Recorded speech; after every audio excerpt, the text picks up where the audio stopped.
Nō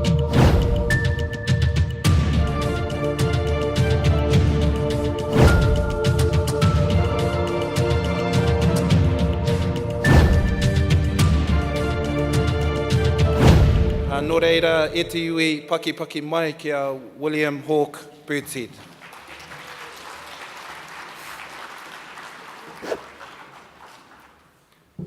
Good morning, ladies and gentlemen. Kia ora. What a beautiful thing to be invited to. Such an honor and a blessing. This morning, I would like to share a prayer and a song. I'm going to invite my ancestors into this room to join us, to hear our thoughts, our ideas, and our prayer. Because we as Indigenous people, that is our core, our center, our prayer, our spiritual foundation for which we grow, and our path that we are led down all the way till we reach our return to the world after this one.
As I made that prayer with that song, many of you in this room felt it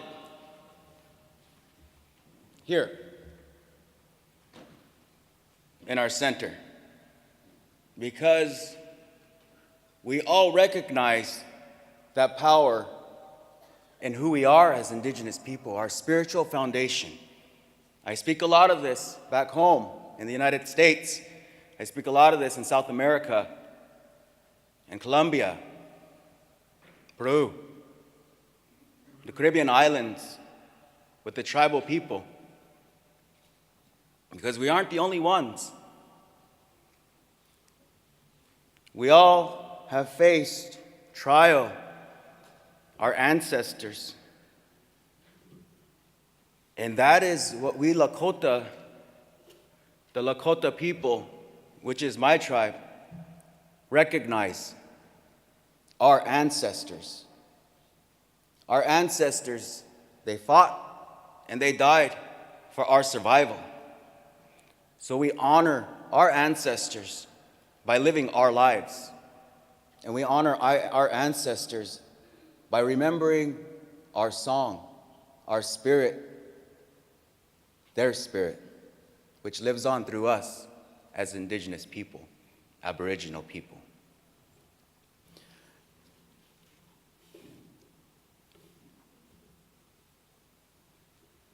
There's a rise in our culture. There is this awakening within our soul. Our cultural foundation as Lakota people, these are our natural law that we follow. Humility. Ushila chiapi. Perseverance. Wawachi tanka. Respect. Wawo ohola. Honor. Wayunoni han. Love. Chantoy nake. Sacrifice. Ichichupi. Truth. Wawichake. Compassion. Waunshilapi. Bravery. Wahohiti kie. Fortitude. Chante washake. Generosity. Chante yukhe. Wisdom. Wok sape. Throughout our lives, we learn these teachings. We learn these laws through teachings.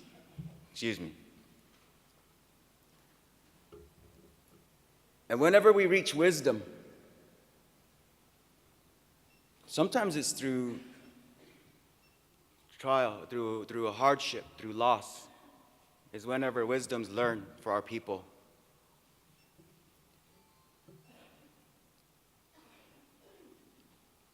Lakota spirituality is based off of these teachings, these laws.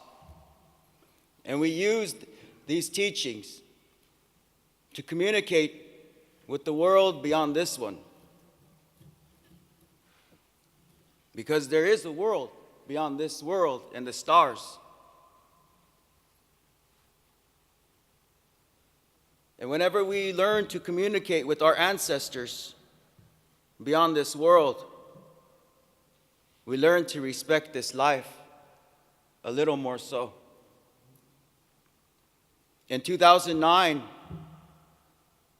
my tribe experienced loss through suicide. It was a suicide every single week. We're just one county, small county, and in one state. And there was a suicide every week for almost 4 months. Sometimes 2 suicides, sometimes 3 a week. So we were experiencing a great deal of pain. Every community. It was hard.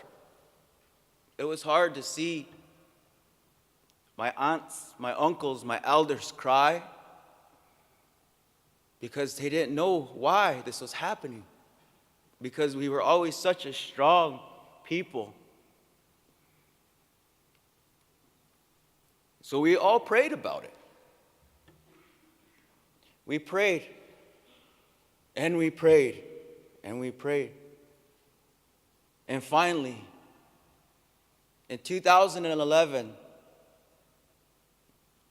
one of our ancestors came from the spirit world and told us, it's time to let the children lead you. It's time to hand the reins over to the kids and let them lead the people. So we did. And the kids, it was empowering for them.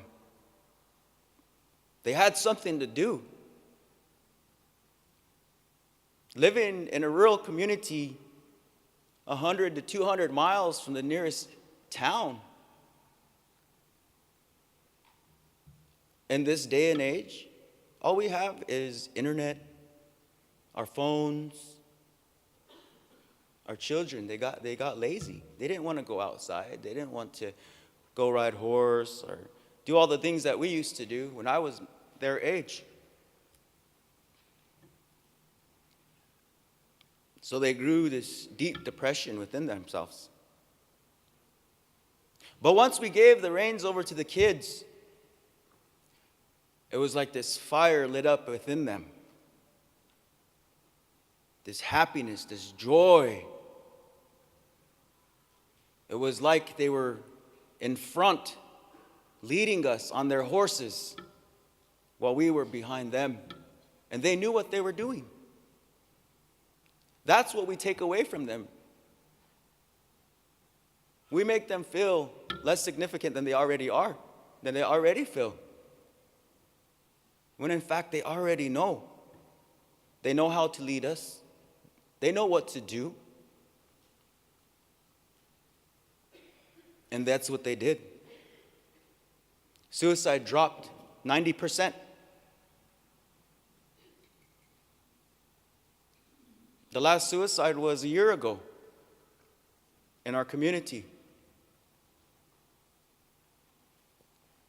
I share this because it's important. We have to allow the youth to lead us. It's time for us to listen to them.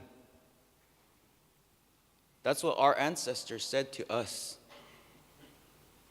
His name is Trashunke Witgo, crazy horse. My great-great-great-great-grandfather. Trashunke Witgo. Sitting Bull, my ancestor, my great-great-great-great-grandfather. Their blood runs through my veins. That strength runs through my veins, through my people. And we honor that by living this life, just as you should. Lifting up your people, giving them strength. We live on this earth. In Lakota tradition, we're like ants. Like an ant on an ant pile. Millions. Doing our job. Doing what we must do to see that we make it through that winter. That's the way we look at life as Lakota. And we honor the thunder beings in the sky. They're the only ones who can take life on this planet. The Wakia Oyate. God gave them that gift. So we honor them and we respect them, just as the ants do.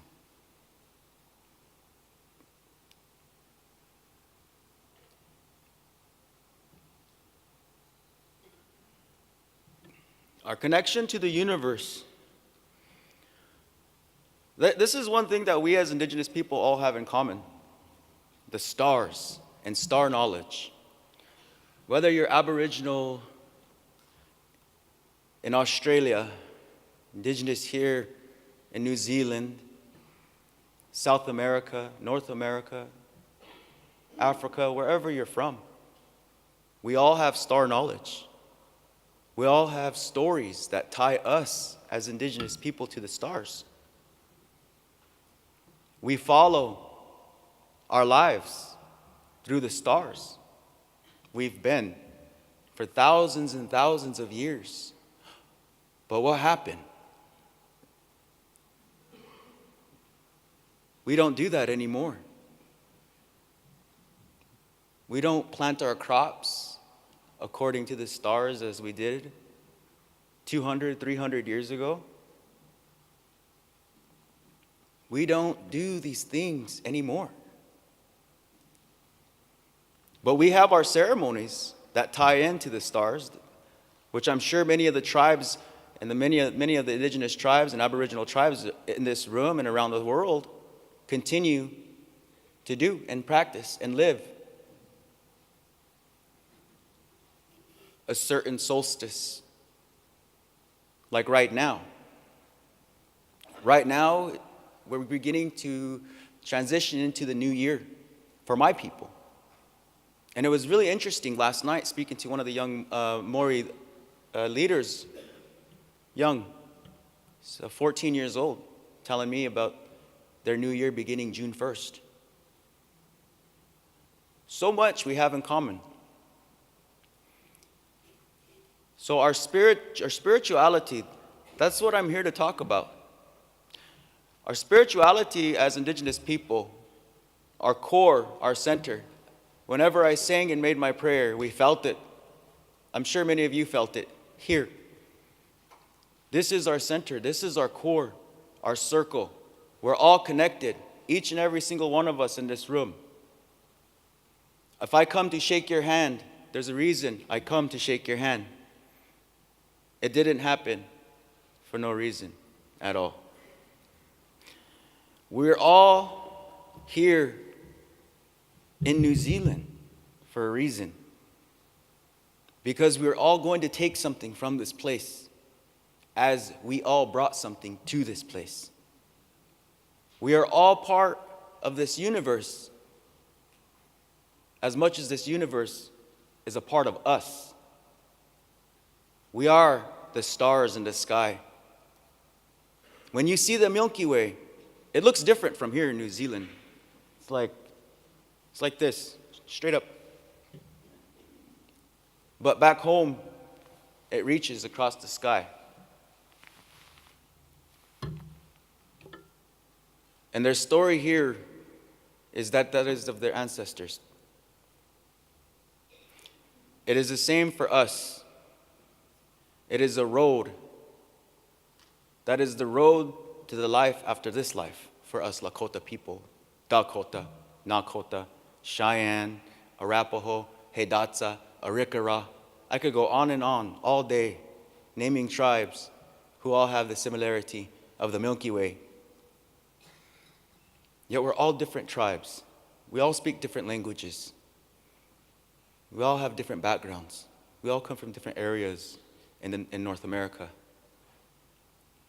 Yet we all have a lot in common when it comes to our spirituality.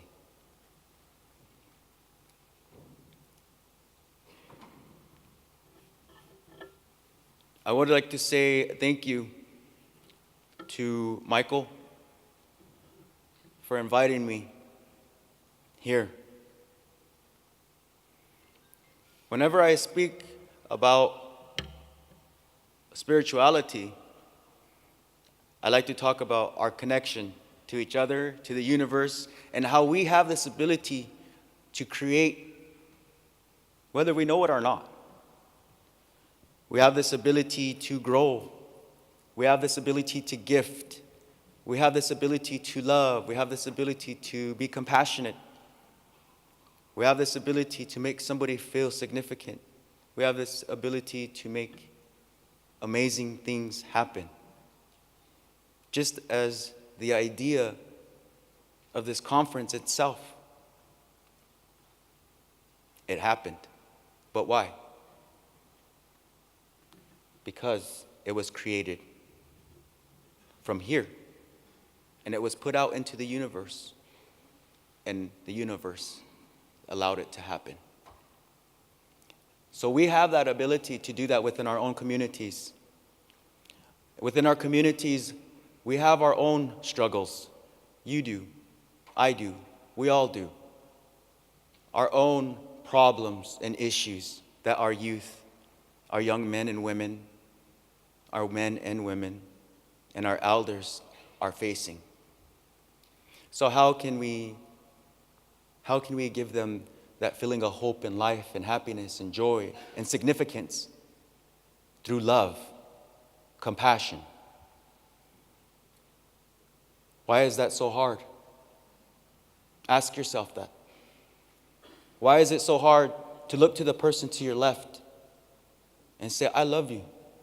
Look to the person to your right. I love you. Why is that so hard? Making them feel loved.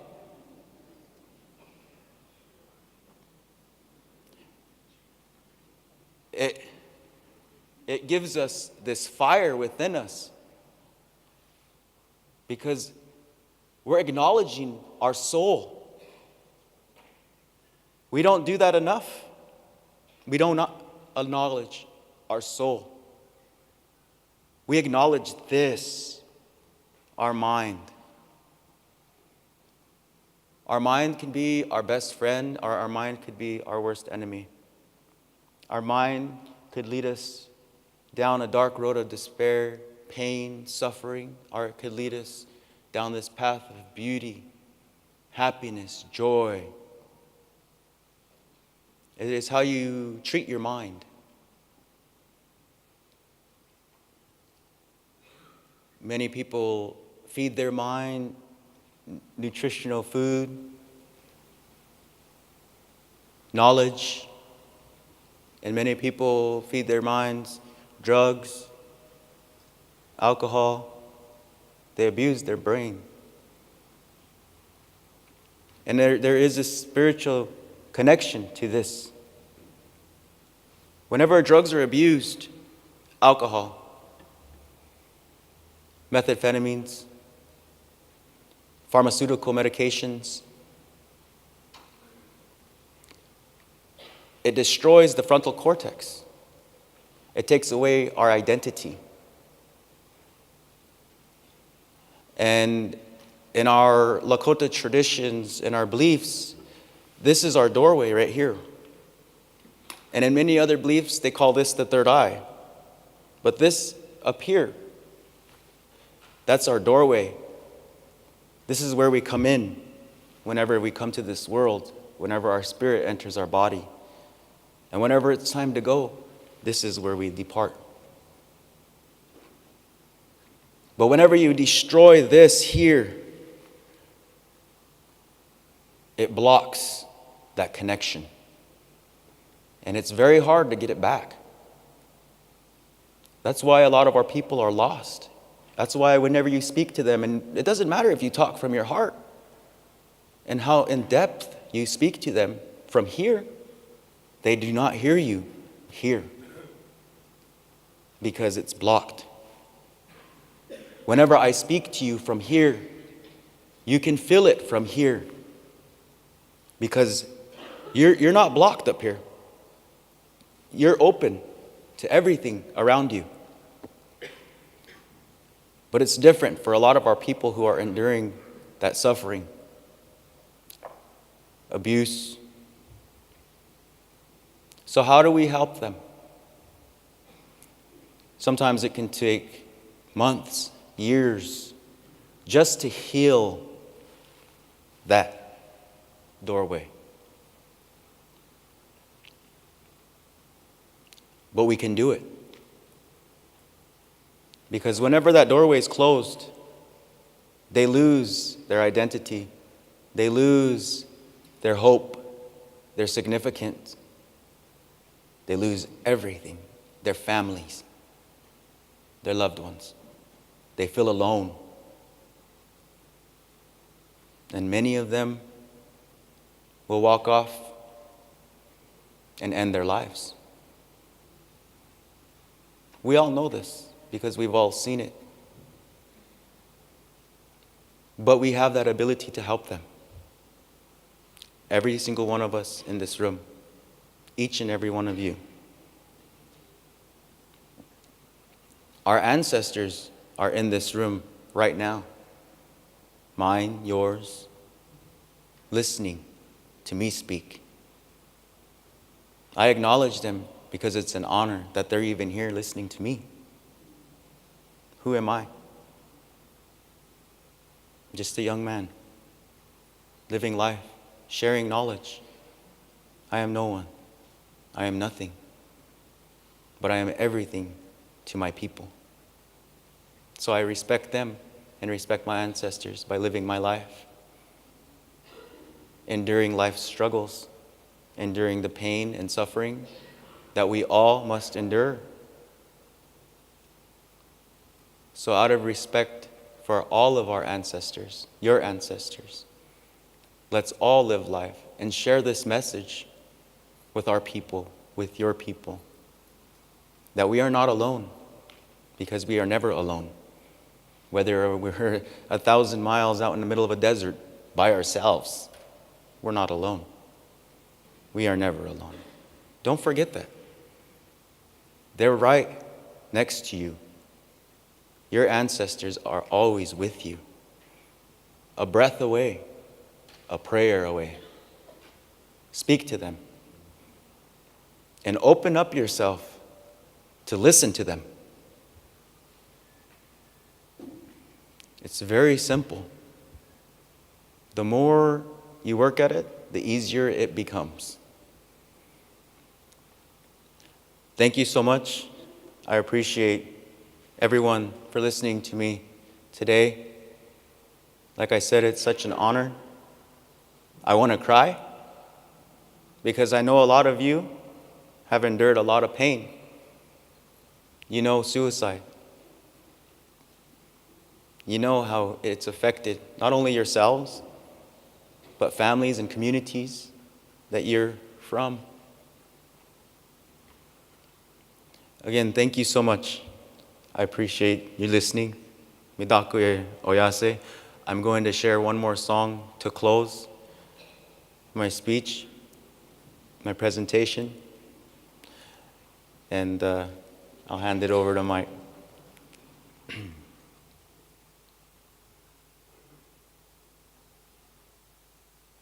Whenever Lakota sing, you're supposed to rise and respect the ancestors.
Thank you.